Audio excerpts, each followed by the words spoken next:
एक छोटे से गांव में चिंटू नाम का गरीब लड़का रहता था। उसके पिता मजदूरी करते थे और माँ घरों में काम करके परिवार का पेट पालती थी। चिंटू पढ़ाई में तो बहुत होशियार था, लेकिन गरीबी के कारण वह अच्छे स्कूल में नहीं जा सका।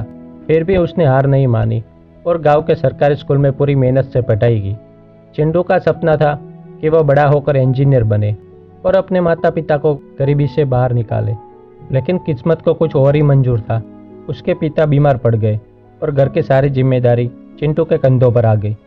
वह दिन में एक चाय की दुकान पर काम करता था और रात में पढ़ाई करता था। एक दिन जब चिंटू दुकान पर काम कर रहा था तो तब एक बुजुर्ग आदमी आया और उसने एक पुराना चमकता हुआ सिक्का दिया और कहा, बेटा, यह सिर्फ एक सिक्का नहीं है, यह तुम्हारी किस्मत है।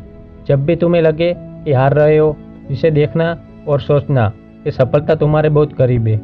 चिंटू ने उस सिक्कों को संभाल कर रख लिया। जब भी वह परेशान होता, वह सिक्कों को देखता और खुद को याद दिलाता कि उसे हार नहीं माननी है। चिंटू ने दिन रात मेहनत की और स्कॉलरशिप परीक्षा में टॉप किया। उसी शहर में एक अच्छे कॉलेज में पढ़ाई का मौका मिला। उसने अपने माता पिता को गर्व महसूस कराया। कुछ साल बाद जब चिंटू एक सफल इंजीनियर बन चुका था तो उसे वही बुजुर्ग व्यक्ति मिला और उन्हें मुस्कुराते हुए पूछा, बेटा, वह सिक्का अब भी तुम्हारे पास है?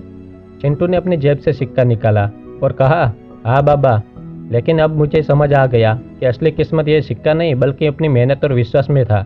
तो इस तरह हमारी कहानी का अंत होता है दोस्तों। तो इस कहानी से हमें सीख मिलती है कि किस्मत हमेशा मेहनत करने वालों का साथ देती है।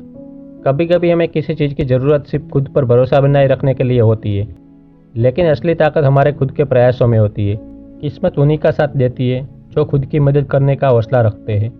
तो किस्मत के भरोसे मत बैठे रहो और मेहनत करते रहो, तभी सफल होंगे। तो कहानी अच्छी लगी हो तो लाइक और कमेंट कर देना और मिलते हैं अगले वीडियो में। तब तक स्वस्थ रहो, निरोगी रहो।